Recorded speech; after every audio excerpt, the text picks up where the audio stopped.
Today's lecture is going to be about sedimentary rocks. So last time we talked about weathering, which is where older rocks get broken down both mechanically and chemically and become sediment, this broken up bits and pieces. And that eventually will go into making sedimentary rocks. Sedimentary rocks are rock formed from the weathered products of pre-existing rocks. Oh, I forgot to turn this on. There we go. Now, just as a little review, weathering is breaking down the rock. Erosion is removing that broken material from where it started.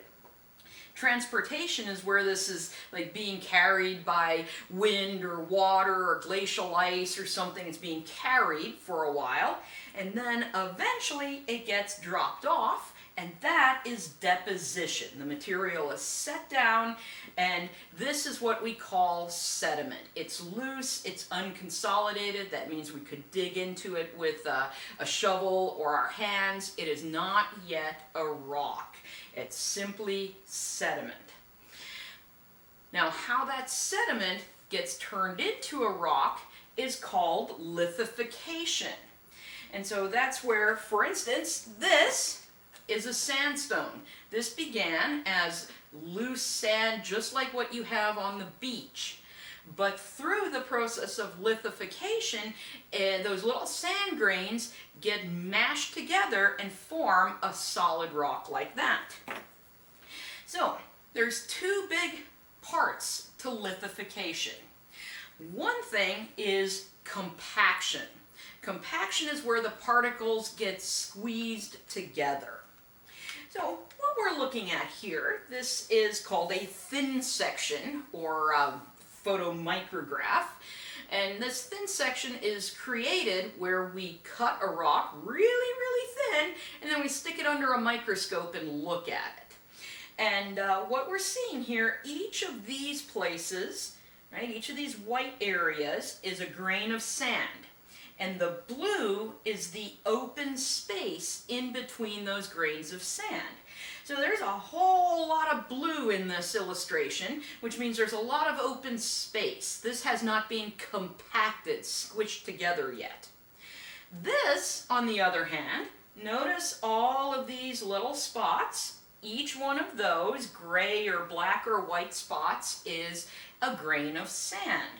What you don't see in this illustration is much blue, and that's because this has been compacted. Everything's being squeezed closer together. And that's one part of lithification. The other part is cementation. Now, cementation is where we basically have groundwater flowing through the rock. And remember, this water is containing different minerals dissolved in it. And some of those minerals precipitate out around the little grains of sand or grains of sediment and basically glue them together. So cement or cementation is gluing the particles together. Now again, this is one of these thin sections, and these black and white and gray pieces are grains of sand. And then you have this sort of tan stuff in there. That is the mineral calcite, and that cemented, right, it precipitated around the sand grains, gluing them together. Now, don't think that either compaction happens or cementation happens. In the real world, both of these things are happening at the same time to turn that sediment into sedimentary rock. Now, when we finally look at some of the different sedimentary rocks that exist, there's a few different types. And that's actually when you're doing your lab and identifying sedimentary rocks. The first thing you're going to do is figure out which of the main types of rock it is. So in our sedimentary rocks, we have clastic ones, which are also called detrital sedimentary rocks. And these come from the solid weathering particles. So we're talking about the rocks and the sand grains and the pieces that basically result from mechanical weathering. Then we also have chemical sedimentary rocks. These are precipitated from solution. Remember, in chemical weathering, what happens is the rock reacts to water and other chemicals, and minerals get dissolved in the water. Well, those minerals won't stay in that water forever. Eventually, they get precipitated out and they create these chemical sedimentary rocks, which are either formed just by pure chemical precipitation, or sometimes you can also have life helping this, right? Biochemical. You can have things like clams and corals and things precipitating these. And then last but not least, we have the organic sedimentary rocks, and these form from the incomplete decay of organic remains. Basically, your organic sedimentary rocks are types of coal. In certain places on Earth's surface, organic material won't decay. It will start to accumulate, and it can get buried and turned into these organic sedimentary rocks. So what we're going to do then is start with the clastic ones and work our way through the different kinds and take a look at how we classify sedimentary rocks in each of these major groups. So when we look at our clastic sedimentary rocks, we classify them based on particle size. And here's our particle sizes. Anything greater than 256 millimeters in diameter, which is something like about that, is considered gravel. And in fact, the really big ones, that's going to be our boulders. And then we have cobbles, pebbles, and granules. All of those are gravel. They're going to be pieces that are like this size. Okay, and that's going to count as that. Then we have pieces that are 1/16 to 2 millimeters in diameter, and that's going to be considered sand-sized particles. And sand, I think most of us are familiar with. Think about what you get down at the beach. It's small particles, but you can see them easily. And then we get into the mud, which is the silt and the clay. Silt is 1/256 to 1/16 of a millimeter, and clay is even smaller than that. Now here's one of the confusing things in the science of geology. We have clay-sized particles, and then we also have clay minerals. These are two different things. So when we talk about clay minerals, that's a group of minerals with similar crystal structure. When we talk about clay-sized particles, that's things that are just really, really small. So you could have, for example, a piece of quartz that is clay-sized. That doesn't make it a clay mineral. So I know that's one of those things where we use the same word meaning two different things. You can kind of figure it out from context which one we're talking about. I tend to always say clay-sized to make sure you know it's not the mineral I'm talking about. All right, so let's look at our gravel-sized rocks. Anything bigger than 2 millimeters, and 2 millimeters is actually only about like that. Anything bigger than that is going to either be called a breccia or a conglomerate. Well, a breccia is if the clasts are angular. And what do we mean by clasts? Clasts are the big pieces that make up the rock. And notice that these come to sharp angles, right? So that would be a breccia. Now, if those clasts, those big pieces in the rock, are round, then we call it a conglomerate. Notice in here, these pieces have nice round sides. There's no sharp edges in there, so that's a conglomerate. And of course, there's going to be these rocks where it's like, well, it's not completely round, but it's not really, really angular. Unless it's really, really distinctly angular, call it a conglomerate. Well, that's just the rocks that have these big pieces in there. Of course, we can have sedimentary rocks that are made mostly of sand-sized pieces. And remember, sand size is 1/16 to 2 millimeters. You can see these pieces without a microscope. And once we know we have a rock that's made mostly from sand-sized pieces, now we look at what mineral are those little sand grains. And if most of the grains of sand are made from quartz, we call it a quartz sandstone. And that's going to look something like this. All the little grains of sand in there are made from quartz. We might also have a whole lot of feldspar in there. And if it has a lot of feldspar in the rock, then we're going to call it an arkose. See all these little pink pieces? Those are all feldspar pieces. There's a lot of them in there, so that's an arkose. You can have a lithic sandstone. That's going to have abundant rock fragments in it. So for example, if you think of the black sand beaches in Hawaii, the reason those beaches are black sand is because they're made of tiny little sand-sized fragments of basalt. Well, if that gets turned into a sandstone, it's going to be a lithic sandstone because it's tiny rock fragments that are making up that sandstone. And then last but not least, we have greywacke. This is going to be a sandstone where there's also abundant fine-grained material, silt and clay surrounding the sand grains. So that's what we're seeing here. These are the sand grains, and then we have all this finer grained stuff surrounding it. And greywackies, despite the name, they often look a little greenish. Now, you might be sitting there thinking, I barely can identify minerals now when I have big pieces of minerals, and now you want me to figure out if it's a quartz piece in a sandstone or a feldspar piece in a sandstone. Well, it's actually not as hard as you might think. So quartz, when it's sand-sized, looks colorless. You have to look real close at the little grains of sand in there, and they're going to look colorless. Arkose, well, feldspar, when it's sand-sized, looks either pink or milky white. So if you see a whole lot of pink pieces or milky white pieces, think that it's an arkose. Lithic sandstones come in all kinds of different colors and stuff because it just depends on what rock fragments are in there. And again, I told you greywackies often have that greenish color to them overall. Now, let's add something a little bit harder though to this. Both of these rocks here, both of these are quartz sandstones.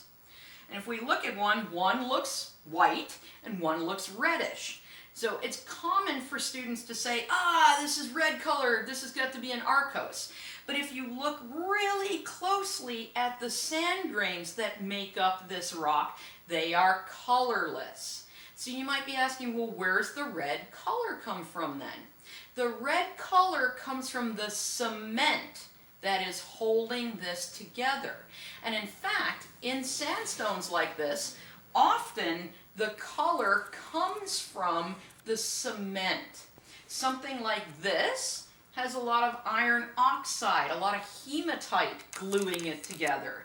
Something like this might have a lot of calcite or quartz gluing it together. And because those cements have different colors, the overall rock gets a different color to it.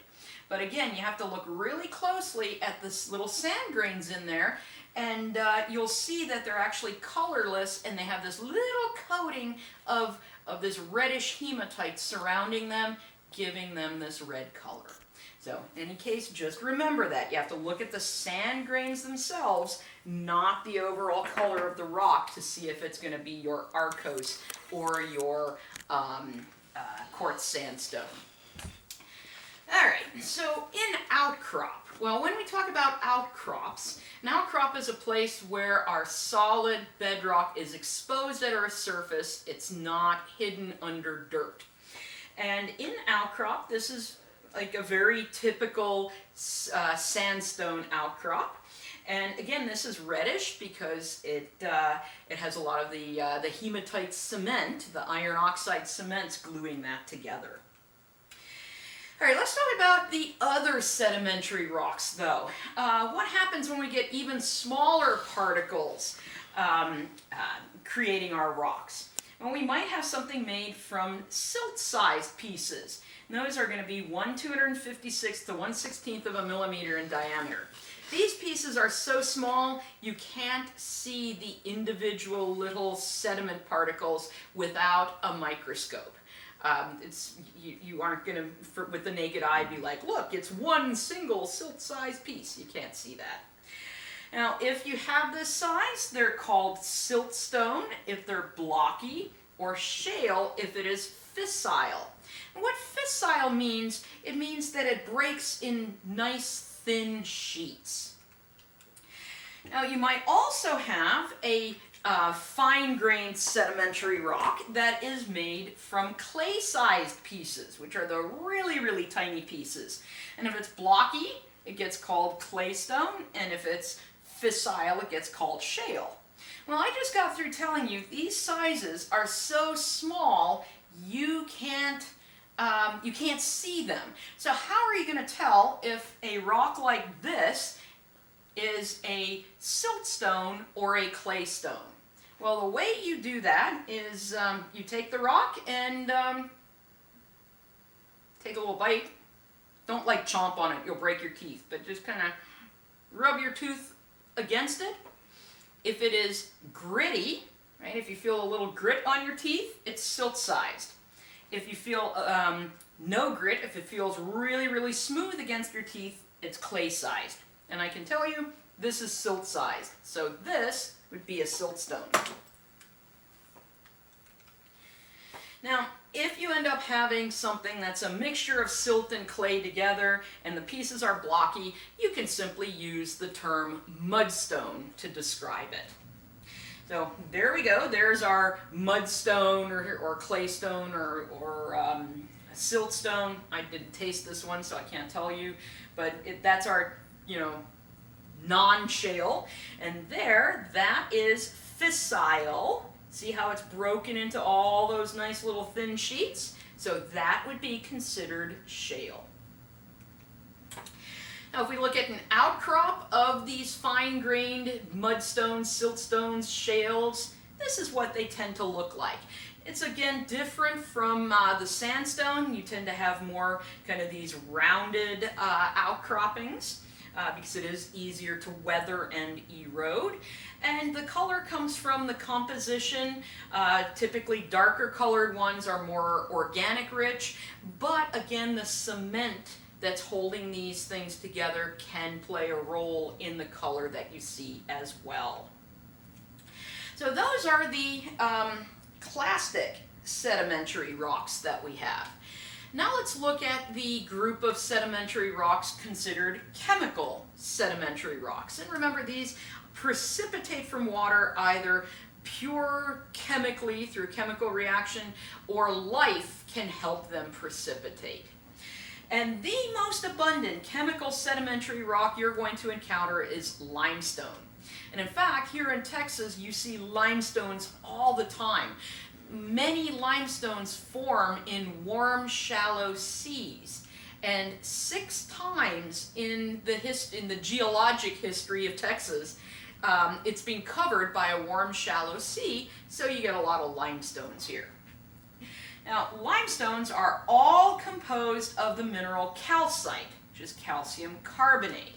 And like I said, they can form inorganically or biochemically.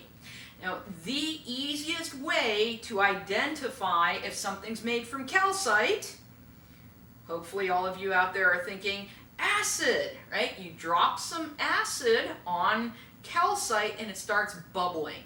So when you're looking at sedimentary rocks and you're thinking, maybe I have a limestone, I'm not sure, take a little bit of acid, drop it on there, and see if it reacts. You might be thinking, well, that's nice, you have acid in your house, I don't. Actually, you do. Vinegar is a nice weak acid, and you can use vinegar. Just put a little drop on a piece you might think is limestone. If you see it bubble, then there you have it. It is limestone. All right. So let's look at the different kinds of limestones you might encounter. There's crystalline limestone. And by the way, LS is the geologic abbreviation for limestone.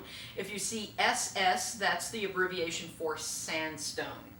So crystalline limestone is simply where you get a whole bunch of calcite crystals intergrowing with each other. And it usually looks like this. It's usually kind of a pale color, maybe a gray color, and just a bunch of limestone crystals growing, or calcite crystals growing together. Now micrite, this is a microcrystalline limestone. And it's also sometimes called lime mud. What does microcrystalline mean? Microcrystalline means you can't see any of the crystals without a microscope. So this is going to look just kind of like a lump of rock. You can't make out any of the individual little calcite crystals that make that up. And you might be asking yourself, well, wait a minute, mudstone is fine-grained and I can't see any of the individual little pieces, and micrite is fine-grained and I can't see any of the individual little pieces. How on earth am I going to tell them apart? That goes right back to the acid. This lime mud will react to acid. Your clastic mudstone will not. And when we get back from a quick break, we'll be going into some other types of limestones.